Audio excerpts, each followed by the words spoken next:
আসসালামু আলাইকুম। Popular software পক্ষ থেকে আমি মোহাম্মদ আসাদুল্লাহ গালিব সবাইকে আন্তরিক শুভেচ্ছা ও অভিনন্দন জানাচ্ছি। আজকে সিএসএস কোর্সের 27তম পর্ব নিয়ে আপনাদের মাঝে হাজির হয়েছি। তো যারা পিছনের পর্বগুলো মিস করেছেন আমাদের চ্যানেলে ঢুকে পিছনের পর্বগুলো দেখে নিতে পারেন। তো চলেন আমরা আমাদের আলোচনা শুরু করি। তো গত পর্বে আমরা সিএসএস কম্বিনেটর নিয়ে আলোচনা করেছিলাম। আজকে খুবই একটি ইম্পর্টেন্ট জিনিস নিয়ে আলোচনা করব, তা হলো সিএসএস সুডো ক্লাস। ওকে, তো এটা হলো আমাদের index.html ফাইল। এখান থেকে দেখেন স্টাইল ট্যাগের ভিতরে যে সিএসএস গুলো আমরা করেছিলাম এটা আমি ডিলিট করে দিচ্ছি, এবং বডি এর ভিতরে যে আমরা ডিভ এবং প্যারাগ্রাফ ট্যাগ গুলো ইউজ করেছিলাম এগুলাও ডিলিট করে দিলাম। তাহলে এখন আমাদের বডি এর ভিতরে কোনো কিছু নাই এবং স্টাইলের ভিতরেও কোনো কিছু নাই। এখন আমি কন্ট্রোল এস দিয়ে সেভ করলাম এবং ব্রাউজারটি রিলোড করলাম। রিলোড করার পরে দেখতেছি আমরা আউটপুটে ব্রাউজারে কোনো আউটপুট নাই। ওকে, তো সিএসএস সুডো ক্লাস কি? অর্থাৎ সুডো ক্লাসটা হলো আমরা যখন কোনো একটা এলিমেন্ট বা সিলেক্টর কে কাজ করব তাহলে আমাদের কোলন দিয়ে সিএসএস করতে হবে। যেমন আমি একটা एग्जांपल দিলে আপনারা বুঝতে পারবেন। এখানে আমি একটা এয়ার ট্যাগ নিচ্ছি। আমরা জানি যে লিংকের জন্য একটা ট্যাগ ব্যবহৃত হয়, সেটা হলো এয়ার ট্যাগ। ওকে, আমি এখানে বলতেছি ফেসবুক। এখন এই এয়ার ট্যাগটাকে আমি এয়ার ট্যাগটাকে আমি করব সুডো ক্লাস ইউজ করব। তাহলে এখানে আমি বলছি এয়ার, এই কোলন দিব। দেখেন এই কোলনটাই মূলত আমাদের সুডো ক্লাস, একটা সিঙ্গেল কোলন। ওকে, এখন আমি এটা এখানে বলতেছি দেখেন লিংক।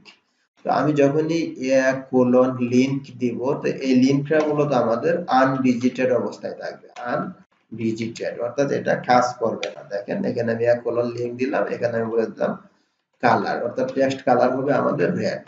এখন আমি এটা যখন দিয়ে সেভ করলাম, সেভ করার পরে যদি ব্রাউজারটা রিলোড করি দেখেন আমাদের ফেসবুকের লিংকটা আসছে কিন্তু এটার কালার রেড হয়নি, কারণ এটা যখন আমি লিংক ইউজ করব সেটা আনভিজিটেড অবস্থায় থাকবে। আর আমি যদি এখানে বলে দেই ভিজিটেড, তাহলে এটা ভিজিটেড অবস্থায় থাকবে, আনভিজিটেড না, ভিজিটেড অবস্থায় থাকবে এবং এটা কাজ করবে।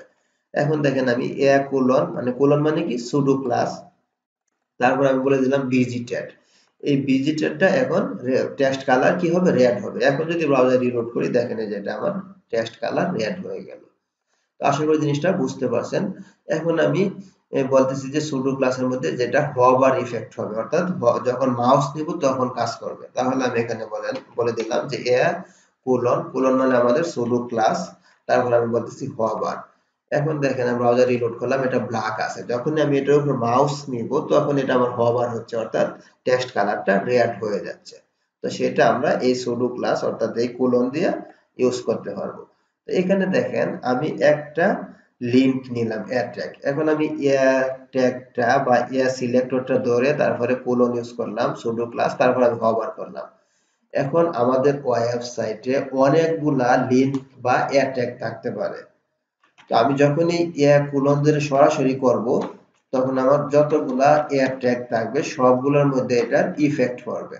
যেমন আমি এখানে দেখেন আরো কয়েকটা লিংক নিচে, এখানে একটা ব্রেক দিলাম দিয়ে এখানে আমি আরো দুইটা লিংক নিলাম। তো এরপরটা আমি বলতেছি টুইটার, আর তৃতীয়টা আমি বলতেছি ইনস্টাগ্রাম। ওকে, এখন দেখেন আমি তিনটার মধ্যে মূলত এই এলিমেন্টটা নিলাম, নেওয়ার পর আমি এখানে কোলন ইউজ করলাম অর্থাৎ সুডো ক্লাস, তারপর আমি হভার করলাম। যে হভারের মধ্যে কি হবে, কালার রেড হয়ে যাবে টেক্সট কালারটা। এখন দেখেন আমি তিনটা লিংক নিলাম, তিনটার উপরে যখন আমি মাউস রাখতেছি তিনটার ক্ষেত্রে কিন্তু আমার কালারটা রেড হয়ে যাচ্ছে। তো আমাদের যদি এমন হয় অর্থাৎ আমি কোনো একটা নির্দিষ্ট লিঙ্ককে বা এয়ার ট্যাগকে স্টাইল করতে চাচ্ছি বা হভার করাতে চাচ্ছি, তাহলে এখানে আমি ক্লাস ইউজ করব। দেখেন আমি এখানে স্পেস দিলাম, দিয়ে একটা ক্লাস নিলাম, ক্লাসের নাম মনে করেন এটা দিলাম এফবি। এখন আমি এখানে যে এয়ার ডট যেটা ক্লাস নিলাম এই জন্য ডট, তারপরে এখানে ক্লাসের নামটা কি এফবি, এফবি দিয়ে দেবো এফবি, তারপরে সুডো ক্লাস ইউজ করলাম কোলন, তারপরে এখানে হভার। অর্থাৎ এখন যেটা হবে যে এলিমেন্টের এফবি যে ক্লাসটা আছে সেই ক্লাসটার মধ্যে তুমি হভার হও কি যে টেক্সট কালারটা রেড হয়ে যাবে। ওকে, এখন আমি কন্ট্রোল এস দিয়ে সেভ করলাম। সেভ করার পর যদি ব্রাউজারটা রিলোড করি তাহলে দেখেন আমি যে নিচের দুইটার উপর মাউস রাখতেছি হভার হচ্ছে না, যখন আমি উপরের উপর মাউস রাখতেছি তখন আমার এটা হভার হচ্ছে। তো আশা করি জিনিসটা বুঝতে পারছেন। তো আপনার যদি মনে হয় যে কোনো একটা নির্দিষ্ট এলিমেন্টকে ধরে হভার করাবেন তাহলে এইভাবে করতে পারবেন। এখন আরেকটা জিনিস দেখেন, আমি বলতেছি যে এলিমেন্টটাকে ধরবো, ধরে আমি এটাকে অ্যাক্টিভ করব। অ্যাক্টিভ অ্যাক্টিভ অবস্থায় যখন থাকবে সেটা আমার টেক্সট কালারটা হয়ে যাবে রেড। তো অ্যাক্টিভ আমরা জানি যে যখন আমরা মেনু নিয়ে কাজ করব, আমাদের কোনো একটা মেনুতে ক্লিক করলে ওই মেনুটা অ্যাক্টিভ অবস্থায় থাকবে। অ্যাক্টিভ মানে কি সিলেক্টেড অবস্থায় থাকবে। আমি বলতেছি যখনই সিলেক্টেড অবস্থায় থাকবে তখন এটার কালার হবে রেড। এখন দেখেন আমার এখানে তিনটা এয়ার ট্যাগ আছে, আমি মনে করি প্রথমটা ক্লিক করে ধরে রাখলাম, দেখেন এটা আমার কিন্তু এখন সিলেক্টেড অবস্থায় আছে, এই জন্য এটা রেড কালার হয়ে গেল। আশা করি জিনিসটা বুঝতে পারছেন। অ্যাক্টিভ মানে আমার সিলেক্টেড অবস্থায় থাকবে, যেহেতু আমি এখানে ক্লিক করে ধরে রাখতেছি তার মানে এটা আমার অ্যাক্টিভ অবস্থায় বা সিলেক্টেড অবস্থায় আছে এবং এটার কালারটা রেড হইলো। ওকে, তো আমরা কোন একটা ডিভ কেও মূলত হভার করতে পারবো। এতক্ষণ আমি এয়ার নিয়ে কয়েকটা এক্সাম্পল দিলাম, এখন আমি একটা ডিভ নিচ্ছি। মনে করেন এখানে একটা ডিভের আন্ডারে আমি একটা প্যারাগ্রাফ ট্যাগ নিচ্ছি, এখানে আমি বলতেছি প্যারাগ্রাফ। ওকে, এখন আমি এই ডিভটাকে ধরে আমি হভার করতে হচ্ছে ডিভ, তারপরে কোলন, কোলন মানে কি আমার সুডো ক্লাস, এখন আমি বলতেছি এটা হভার। হভারের মধ্যে কি, যেখানে আমার একটা ব্যাকগ্রাউন্ড হাইফেন কালার হবে কি, যে ব্যাকগ্রাউন্ড কালার হবে আমাদের গ্রিন, আর টেক্সট কালার ইকুয়াল আমি বলে দিলাম হোয়াইট। ওকে, এটা হবে। এখন দেখেন আমি কন্ট্রোল এস দিয়ে সেভ করলাম, করার পরে আমি যখন এটার উপর মাউস নিতেছি তখন দেখ এটা আমাদের হয়ে যাচ্ছে, ব্যাকগ্রাউন্ড কালার গ্রিন হয়ে গেল এবং টেক্সট কালারটা হোয়াইট হয়ে গেল। তার মানে আমি একটা ডিপকে ধরেও এই সুডো ক্লাস কোলন ইউজ করে তারপর আমি হভার ইফেক্টটা করতে পারছি। তো এইখানেও আমাদের যতগুলা ডিপ থাকবে, একটা ওয়েবসাইটে আমাদের অসংখ্য ডিপ থাকবে। আমি যদি সরাসরি ডিপ এলিমেন্ট নিয়ে কাজ করি তাহলে আমার যত প্রকার ডিপ আছে সবগুলোর মধ্যে কিন্তু এই ইফেক্টটা পড়ে যাবে, অর্থাৎ সবগুলাই কভার করলে এই জিনিসটা চলে আসবে। দেখেন আমি আরো দুইটা ডিপ নিলাম নিচে, এখন যদি আমি এই তিনটা ডিপের যে কোনো একটার উপরে মাউস রাখি আমার এই কাজটা কিন্তু হচ্ছে। তো এই ক্ষেত্রে আমি যদি মনে করি যে কোনো একটা নির্দিষ্ট ডিপকে ধরে হভার করাতে চাচ্ছি তাহলে ওটার মধ্যে ক্লাস ইউজ করে দেবো, যেমন প্রথমটার মধ্যে আমি ক্লাস করে ইউজ করলাম যে ফার্স্ট আন্ডারস্কোর ডিপ। এখন আমি এই যে এই ডিপটা, তারপরে এখানে ডট যেহেতু ক্লাস নিলাম তারপরে এখানে ক্লাসের নামটা দিয়ে দিব, দিয়ে এখন কোলন তারপরে আমার হবার। এখন যেটা হবে এই প্রথম এই ডিপটার ফার্স্ট ডিপ যে ক্লাসটা আছে সেটাই শুধুমাত্র হবার হবে। এখন আমি ব্রাউজারটা রিলোড করতেছি, দেখেন রিলোড করার পর এটার উপর যখন আমি মাউস নিচ্ছি তখন হবার হচ্ছে, আর বাকিগুলা কিন্তু আমার কাজ করতেছে না। তো আশা করি জিনিসটা বুঝতে পারছেন। এখন দেখেন এখানে আমি আরেকটা সুন্দর একটা এক্সাম্পল দেই। এখানে দেখেন আমি একটা ডিপ নিলাম, প্রথম ডিপটা, এর মধ্যে আমি একটা প্যারাগ্রাফ ট্যাগ নিলাম। এখন এই প্যারাগ্রাফ ট্যাগটা আমি যে কাজটা করব, দেখেন এই প্যারাগ্রাফ ট্যাগটাকে আমি এটা আপাতত আমি কমেন্টে রাখতেছি, দেখে শুধু পি ট্যাগটাকে আমি একটা স্টাইল করতেছি। দেখেন পি এলিমেন্টটা ধরলাম, ধরে এখন আমি এটা বলতেছি background colour, background hyphen colour, এর মধ্যে আমি বলতেছি ব্যাকগ্রাউন্ড কালার কি ব্ল্যাক, আর আমাদের টেক্সট কালার আমি বলতেছি হোয়াইট। ওকে, আর এখানে আমি একটা প্যাডিং ইউজ করতেছি 10 পিক্সেল। কন্ট্রোল এস দিয়ে আমি সেভ করলাম, দেখেন সেভ করার পরে এখন আমার এই যে পিটা এরকম হইলো। তো আমি এখন এটা আমি ডিসপ্লে নান করে দিব, কিন্তু এই ডিভের পরে আমি এখানে আরেকটা টাইটেল দিতেছি যেখানে মাউস হভার ইফেক্ট। ওকে, যে মাউস হভার ইফেক্ট দেওয়ার পরে এখন আমি এই পিটা ডিসপ্লে নান করে দিচ্ছি। আমরা ডিসপ্লে নিয়ে আলোচনা করছি, আপনারা জানেন যে ডিসপ্লে নান যখন ইউজ করবো তখন এই জিনিসটা হাইড থাকবে। তাহলে আমি দেখেন এই পি এলিমেন্টটা বা প্যারাগ্রাফটা যেটা আমরা স্টাইল করছি সেটা বলে দিলাম ডিসপ্লে নান। এখন দেখেন আমার এটা ডিসপ্লে নান হয়ে গেল। এখন আমি যেটা কাজটা করাতে চাচ্ছি মূলত এই যে আমি এটা কমেন্ট আউট করে দিলাম, দিয়ে আমরা এই যে ডিপটা নিলাম, এই ডিপ তারপরে হভার হওয়ার পরে এখানে পিটা বলে দিলাম যে হভার পি, এই যে পি এলিমেন্টটা এটা কি হয়ে যাবে যে ডিসপ্লে ব্লক হয়ে যাবে। ডিসপ্লে ব্লক মানে আপনারা বুঝেন যে যেটা নান থাকে সেটা শো হবে। তাহলে আমি বলে দিলাম ডিসপ্লে ব্লক। এখন যদি আমি ব্রাউজারটা রিলোড করি, যখন আমি এইটার উপরে মাউস নিব তখন এই যে আমাদের পিটা যেটা হাইড আছে এটা শো হবে। দেখেন আমি এটার উপরে মাউস নিলাম, এই যে আমার পিটা শো হচ্ছে, যখনই মাউস নিতেছি তখনই হবার যখন করতেছে তখনই আমার পিটা শো হচ্ছে। তো আশা করি জিনিসটা বুঝতে পারছেন। আর এটা মূলত আমরা করতে পারছি এই সিএসএস সুডো ক্লাস দিয়ে, অর্থাৎ কোলন দিয়ে। তো এই জন্য সুডো ক্লাসটা খুবই গুরুত্বপূর্ণ। তো এখানে দেখেন সুডো ক্লাসের আরেকটা এক্সাম্পল দেখাচ্ছি, যে এখানে আমরা কভার করলাম, লিন করলাম, তারপরে অ্যাক্টিভ করলাম। এখন আমরা এটাকে ফার্স্ট চাইল্ড নিয়েও কাজ করতে পারি। যেমন এখানে আমি দেখেন একটা প্যারাগ্রাফ ট্যাগ নিচ্ছি, প্যারাগ্রাফ ট্যাগ, এখানে আমি বলতেছি প্যারাগ্রাফ 1, তারপরে আমি আরেকটা প্যারাগ্রাফ নিচ্ছি প্যারাগ্রাফ 2, তারপরে দেখেন এখানে আমি একটা ডিভ নিচ্ছি, ডিভের আন্ডারে আবার একটা প্যারাগ্রাফ ট্যাগ নিচ্ছি, পি ট্যাগ, এর মধ্যে আমি বলতেছি প্যারাগ্রাফ 3, আর একটা নিলাম প্যারাগ্রাফ 4।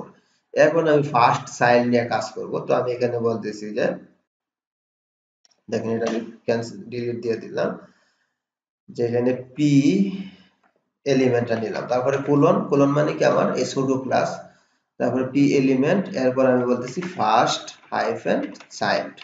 যে ফার্স্ট চাইল্ডের মধ্যে তুমি কি করবা, যে একটা স্টাইল দিয়ে দেয় যে কালার, টেক্সট কালার তুমি রেড হয়ে যাবা। তাহলে দেখেন আমি এখানে যেটা করলাম যে পি কোলন, কোলন মানে কি আমার সুডো ক্লাস, তারপরে ফার্স্ট চাইল্ড, যে ফার্স্ট চাইল্ড যেটা আছে সেটার মধ্যে তুমি টেক্সট কালারটা রেড হয়ে যায়, রেড করে দাও। এখন আমি এটা দেওয়ার পরে কন্ট্রোল এস দিয়ে সেভ করলাম। তাহলে আমাদের এখানে ফার্স্ট চাইল্ড কোনটা হবে, দেখেন আমি আগে কিন্তু আপনাদের বলে রাখতেছি আমার ফার্স্ট চাইল্ড হলো এইটা, এবং এই বডি এর মধ্যে প্রথম প্যারাগ্রাফটা হলো আমার ফার্স্ট চাইল্ড বডি এর সাপেক্ষে, আর যখন এই ডিবে ঢুকবো এই ডিবের ফার্স্ট চাইল্ড হলো এইটা। তাহলে আমাদের প্যারাগ্রাফ 1 এবং প্যারাগ্রাফ 3 এই তিনটা মূলত টেক্সট কালার রেড করবে। যেমন আমি কন্ট্রোল এস দিয়ে সেভ করলাম, করার পরে ব্রাউজারটা যদি রিলোড করে দেখেন যেমন এইটা এবং এটা টেক্সট কালারটা রেড করে দিল। তো এটা হলো আমাদের ফার্স্ট চাইল্ড। এখন আমি এইভাবে কাজটা করতে পারতাম, দেখেন এখানে আমি প্যারাগ্রাফের আন্ডারে একটা আই ট্যাগ নিতে চাচ্ছি, দেখেন এখানে paragraph P tag space I. এখন এই আই এর মধ্যে আমি এই প্যারাগ্রাফের আন্ডারে মনে করেন দুইটা আই ইউজ করতেছি, যেখানে বলতেছি আই এম বা দিস ইজ, এখানে আমি মনে করেন একটা আই ট্যাগ নিলাম, আই এর মধ্যে আমি বলতেছি পপুলার সফট, আর এখানে মনে করেন আর একটা আই ট্যাগ নিলাম, আই ট্যাগ এখানে মনে করেন বলতেছি আইটি। তাহলে আমার এখন কি কাজটা হবে, দেখেন যে পি এর আই এলিমেন্টে ঢুকবে, ঢোকার পরে ফার্স্ট চাইল্ড, তাহলে এই পি এর ফার্স্ট চাইল্ড কোনটা, এই আমার এই আইটা মূলত যে প্রথমটা পপুলার সফট। এখন কিন্তু পপুলার সফটটা সে টেক্সট কালার রেড করে দিবে, দেখেন আমরা ব্রাউজারটা রিলোড করলাম, এই যে দেখেন পপুলার সফটটা শুধু সে ফার্স্ট চাইল্ড হলো যে পি এলিমেন্ট, তারপরে আই, আই এর ফার্স্ট চাইল্ড যেটা কি এটা হলো ফার্স্ট আই আর কি আমার চাইল্ড, ঠিক আছে। আর এই যে দ্বিতীয় আইটা সে কাজ করেনি। তো আশা করি জিনিসটা বুঝতে পারছেন। এখন দেখেন আমি এটা এইভাবেও ইউজ করতে পারতাম, সেটা কি যে পি এলিমেন্ট আমি নিলাম, নেওয়ার পরে আমি এখানে ফার্স্ট চাইল্ড, তারপরে এখানে আমি আই বলতেছি। তাহলে দেখেন আমি এখানে মনে করেন এই যে আগের এক্সাম্পলটা দিচ্ছি, অর্থাৎ এখানে আমি বললাম দিস ইজ পপুলার সফট, আর এইখানে দেখেন আরেকটা পি ট্যাগ আছে, এখানে আমি বলতেছি যে আরেকটা মনে করেন দিস ইজ এখানে আমি একটা আই ট্যাগ নিলাম, নিয়ে আমি বলতেছি যে এটা আই ট্যাগ, জাস্ট আমি বললাম আই ট্যাগ। আর এখানে আমি আবার একটা এক্সাম্পল নিতেছি যে এটাই কপি করে নিয়ে আসি, দেখেন কপি করে নিয়ে আসলাম, এখানে বললাম দিস ইজ পপুলার সফট এই আই ট্যাগের ভিতরে, আর নিচের মধ্যে আমি এটা নিয়ে আসতেছি কপি করে।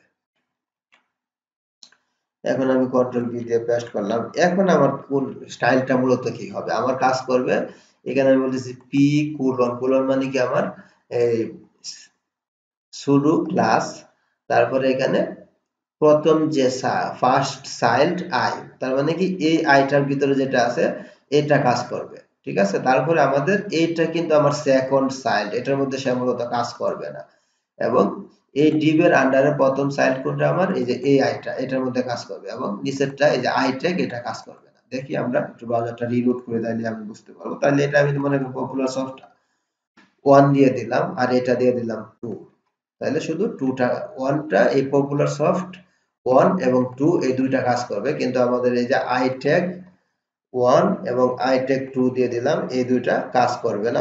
কাজ করবে না বলতে আমার এই কালারটা টেক্সট কালার রেড হবে না। ওকে, আমি কন্ট্রোল এস দিয়ে সেভ করলাম।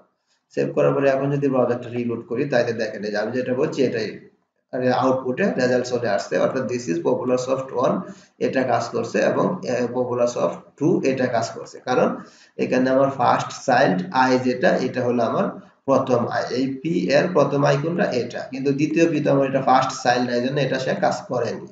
একইভাবে এই ডিভের মধ্যে আমার এটা হলো ফার্স্ট চাইল্ড এর এই যে এআইটা এটা কাজ করছে। তো আশা করি জিনিসটা বুঝতে পারছেন। তো এটা হলো আমাদের সুডো ক্লাস।